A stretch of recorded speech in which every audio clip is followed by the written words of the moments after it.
Bom, Thaís Bilenque, você fez a melhor coisa já feita sobre Alexandre de Moraes, que foi o podcast Alexandre, né? Foi em 2023, certo? Foi um grande sucesso, podcast do ano. E agora o Alexandre de Moraes voltou à ribalta. Talvez não no seu melhor momento.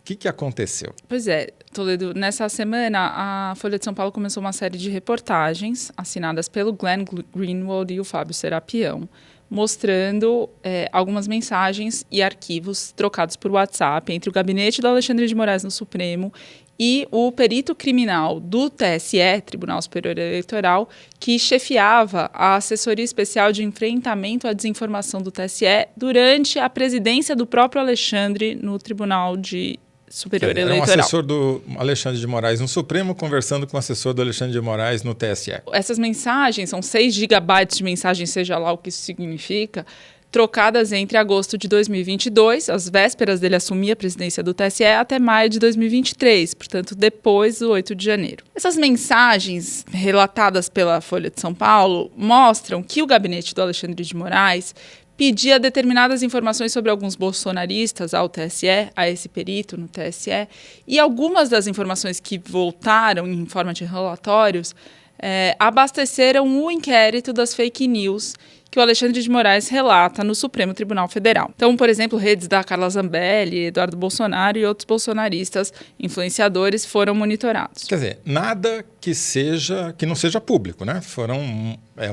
Chamado monitoramento de redes feito pelo departamento especializado nisso no Tribunal Superior Eleitoral, que inclusive terceiriza essa função para algumas empresas. E o TSE tinha, durante a gestão do Alexandre de Moraes, uma assessoria técnica muito ativa no enfrentamento à desinformação, que contava, inclusive, com as polícias, militares dos estados, civis, federais, enfim, ele tinha uma estrutura ativa, né, de vigilância, talvez se possa dizer assim, do que estava acontecendo para poder combater crimes que viessem a, eventualmente, prejudicar as eleições. Vigilância e investigação. Tem poder de polícia. Então, inquérito das fake news, lembrando rapidamente, porque eu acho que é muito importante fazer essa contextualização, foi aberto pelo então presidente do Supremo, Dias Toffoli, em março de 2019, inicíssimo do governo Bolsonaro, para enfrentar o radicalismo que estava começando. O golpismo já estava se revelando ali. E a Procuradoria-Geral da República não estava mostrando apetite nenhum para... Estava engavetando tudo. Para investigar. Então, o inquérito de ofício prescindia da PGR e o Alexandre de Moraes foi escolhido o relator e tomava as decisões no âmbito desse inquérito. Depois, o inquérito das fake news se desmembrou, passou a relatar também os dos atos antidemocráticos e depois o das milícias digitais. Com o 8 de janeiro, várias investigações, além dessas, ficaram sob relatoria do Alexandre de Moraes. E no podcast Alexandre, eu contei esse caso, não quero ficar puxando sardinha, mas eu acho... Não, puxa, porque merece e precisa. É muito contundente. E em 2019, quando é aberto o inquérito das fake news, havia 2 policiais federais trabalhando para esse inquérito exclusivamente no Supremo Tribunal Federal. Em janeiro de 2023, depois do 8 de janeiro, o total dessa equipe passou a ser 8 policiais federais, com os quais o Alexandre de Moraes tinha um delegado capitaneando esses processos, mas ele tinha trânsito e diálogo e era totalmente envolvido nessas investigações, fazia ponderações, enfim, ele conhecia muito bem aquilo, ele foi secretário de Segurança Pública, então não tem, na verdade, uma novidade sobre a proatividade do Alexandre de Moraes nessas investigações nenhuma. Todas. Inclusive foi o que fez a fama dele de xerife do radicalismo, do extremismo. Pelo que ele foi saudado, porque foi graças à ação dele que a gente não viu acontecer no Brasil o que aconteceu na Venezuela. Ninguém roubou a eleição como planejava. E as críticas foram feitas a eventuais excessos e uma concentração de poderes, porque ele passou a relatar tudo o que importava no Brasil, passava pela mesa dele. As críticas foram feitas durante todo esse processo e a resposta, talvez a mais importante que ele deu a essas críticas, foi ter o respaldo dos colegas ministros do plenário do Supremo. Isso é a chave para uma pergunta que está sendo feita agora, depois dessas reportagens da Folha, que é, tem chance de alguma das decisões decisões que o Alexandre de Moraes tomou serem invalidadas? Não creio, Toledo, não creio, porque, primeiro, ele já tinha tido esse respaldo anteriormente. Segundo, ele voltou a ter. O Barroso, presidente do Supremo agora, reiterou a defesa da atuação do Alexandre de Moraes, o Flávio Dino e o Gilmar Mendes também fizeram isso, outros atores políticos. A Procuradoria-Geral da República? A própria Procuradoria-Geral da República, que agora não é mais ocupada por quem ocupou durante o governo Bolsonaro. Já eras. Então tem essa institucionalização das decisões que o Alexandre de Moraes tomou naquela ocasião. E segundo, porque eu acho que você vai interpretar melhor o significado dessas mensagens todas. E depois que você interpretar, eu volto com uma apuração que eu fiz sobre o que isso significa politicamente. Olha, Thaís, é o seguinte, trata-se do quê? De uma troca de informações entre o Alexandre e o Moraes, entre o Xandão e o Alexandre, porque é o presidente do Tribunal Superior Eleitoral que tem poder de polícia para investigar os malfeitos durante a eleição, porque se o TSE não investigar, ninguém vai investigar, com o ministro do Supremo Tribunal Federal, que por acaso é a mesma pessoa. E, obviamente, foi dito, seria esquizofrênico eu, como presidente do Tribunal Superior Eleitoral, me auto-oficiar. Até porque, como presidente do Tribunal Superior Eleitoral, no exercício do poder de polícia, eu tinha o poder, pela lei, de determinar a feitura dos relatórios. E por que acontece assim? Porque a Justiça Eleitoral é um prédio com um corpo técnico próprio, lá em Brasília, no Tribunal Superior Eleitoral, nos tribunais regionais eleitorais nas capitais dos estados. Porém, ela não tem juiz, não tem magistrado da Justiça Eleitoral, né? Você tem juízes de outros braços da Justiça que são requisitados ou convidados a participar dos tribunais eleitorais e serem juízes eleitorais.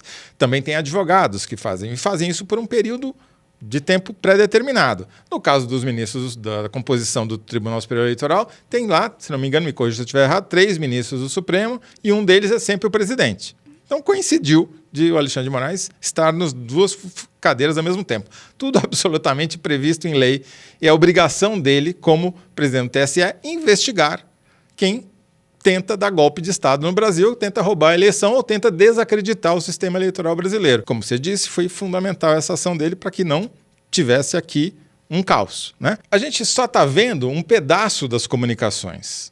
A gente não está vendo todas as comunicações do gabinete do Alexandre de Moraes e do próprio Alexandre de Moraes com a assessoria dele num tribunal e no outro. Porque, por exemplo, e se o técnico lá, o perito do TSE, não avisou o Alexandre de Moraes enquanto ele estava no TSE e falou, olha, vi aqui uma coisa esquisita de fulano, de Beltrano. E daí, quando ele volta, o Alexandre de Moraes vai para o Supremo, ele pede para o juiz auxiliar dele e fala, fulano me disse isso, por favor, mande um ofício lá requisitando os relatórios. A gente não sabe se isso aconteceu ou não aconteceu, porque a gente só está vendo um pedaço da conversa. E mesmo que tenha acontecido, qual é a função do Alexandre de Moraes como presidente do TSE? É poder de polícia, é fiscalizar. Ele cumpriu o papel dele. O relatório é secreto? Não. Está incluído o parecer lá do perito está incluído no inquérito. Ele fez algum pedido ilícito? O cara cometeu algum crime? Pressionou o sujeito a fazer alguma coisa? Não tem nada disso. Absolutamente nada disso. E o timing que saiu, essa denúncia, os bolsonaristas têm muita sorte, né? Porque isso aconteceu justamente na volta do recesso, no ato contínuo, os bolsonaristas que já entraram com o 20º pedido de impeachment de Alexandre de Moraes no Senado, que vai ser ignorado, como os outros 19, ocupou o cenário político, né? Virou o tema da semana, aquilo que o governo não consegue fazer, a oposição bolsonarista conseguiu. Em relação à controvérsia jurídica, se houve algum atropelo ou um ato não institucional com a troca de mensagens, etc., as revelações não são conclusivas, porque a gente não tem acesso a tudo que aconteceu e quem que provocou, enfim, você já acabou de falar isso. Mas tem um aspecto, uma repercussão política dessas revelações que está dada, né? Independentemente do que se concluir sobre juridicamente a validade dessa atuação. Para quem está ouvindo de longe, parece ser um impacto negativo para o Alexandre de Moraes, mas será que foi só negativo, né? Eu acho que tem um efeito rebote. Então, por partes, né?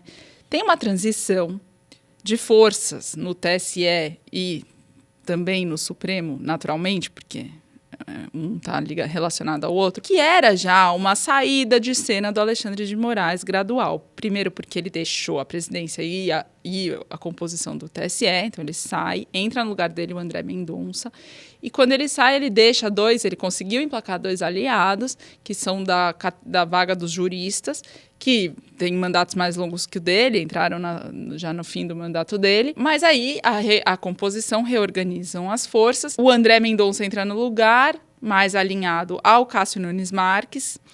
A terceira ministra do Supremo que está lá é a Carmen Lúcia, que é a presidente, que não é dada a protagonismos políticos. Então, o Cássio Nunes Marques é habilidoso nas articulações de bastidores. O André Mendonça tem afinidades, os dois foram indicados pelo Bolsonaro. E sai o Raul Araújo, que é da cota dos ministros do Superior Tribunal de Justiça, do STJ, que era ligado ao Cássio, tinha boas relações, mas entra no lugar um indicado dele, que é o Antônio Carlos Ferreira. Então, o Cássio Nunes Marques sai fortalecido com essa nova composição e vai ser ele o presidente do TSE na eleição de 2026. Agora, uma quase entre-safra, desses articuladores políticos e tal, a expectativa é sobre o desempenho, o protagonismo, o papel, que o Cássio Nunes Marques vai exercer nesse período até lá. Quer dizer, no TSE, o Alexandre de Moraes está em baixa e o Cássio com K está em alta. Essa movimentação está em curso. Essas revelações, de alguma forma, dão uma acelerada nessa transição e aumentam a pressão para o encerramento desse inquérito das fake news, que é um inquérito que já se estende há bastante tempo. Essa pressão já acontecia, então, quando se fala do protagonismo do Alexandre de Moraes, etc. e tal, a primeira coisa que as pessoas lembram todo inquérito tem que ter o seu fim. Agora, o efeito rebote que vem daí, qual que é? É que quando o bolsonarismo se inflama, o clamor por um enfrentamento ao radicalismo volta também. E quem simbolizou até agora melhor esse enfrentamento é o Alexandre de Moraes. Então, se vem um pedido de impeachment, vem também uma tentativa de evitar isso, né? Então, ele se alimenta dessa chama, evidentemente. Então, acho que tem um equilíbrio e não é à toa que parecia que a reação bolsonarista viria forte quando a primeira matéria foi ao ar, na segunda-feira, e depois ela rapidamente baixou. Porque imediatamente, a gente viu os atores políticos comprometidos com a democracia e antigolpistas se unirem em torno do Alexandre de Moraes, porque eles não querem ver ruir tudo que foi evitado durante a eleição e durante e depois do 8 de janeiro. E a gente sabe também que os bolsonaristas tiveram enorme sorte dessa denúncia ter vindo a público justamente um pouquinho antes da finalização desses inquéritos, que deve terminar em denúncias de alguns deles. Quer dizer, eles já se vacinaram por antecipação contra essas denúncias que fatalmente virão. Agora, e só para reiterar o que você diz, até a Gleisi Hoffmann saiu em defesa do Alexandre de Moraes, ela que nunca foi uma apaixonada pela atuação do ministro, mas saiu em defesa dele assim que as matérias foram ao ar. E é bom a gente chamar as pessoas pelo nome, bolsonarista, golpista, porque se fala oposição, é oposição a quem? Ao Supremo Tribunal Federal? Oposição ao Supremo Tribunal Federal é golpe, porque se você é contra uma instituição, você está pregando o golpe contra aquela instituição democrática. Então, eu acho o seguinte, Thaís, eu espero que todo esse carnaval não termine com o TSE colocando o rabinho entre as pernas e não cumprindo o seu dever, como cumpriu na época do Alexandre de Moraes, de fiscalizar a eleição. Por quê? O Luiz Fernando Toledo fez um novo levantamento essa semana sobre os militares da ativa afiliados a partidos políticos e a gente descobriu que há pelo menos 10, se não tiver mais, pelo menos 10 militares da ativa que são candidatos nessa eleição, agora, de outubro, que se filiaram, não agora, esse ano, como a brecha da Constituição prevê que durante a convenção ele pode ser filiado e tal, se filiaram em 2023, em 2022, em 2021 e são candidatos. O TSE vai fazer alguma coisa a respeito? O Exército vai fazer alguma coisa a respeito? A Marinha vai fazer alguma coisa a respeito? Espero que o TSE cumpra o seu dever, como cumpriu na época do Alexandre de Moraes, e fiscalize, e investigue, e vá atrás desses casos. Porque isso tudo faz parte do golpismo. Esse extremismo que na eleição de 22 foi o grande acontecimento, né? O radicalismo, e depois a gente soube ainda mais, ele não está extinto, né? A eleição de outubro agora vai ter um desafio de novo, o TSE vai ter que responder, as instituições vão ter que responder, isso não está encerrado. É isso aí. E vamos continuar falando de conflito? Vamos. Agora em São Paulo? Vamos aqui para os debates do debate.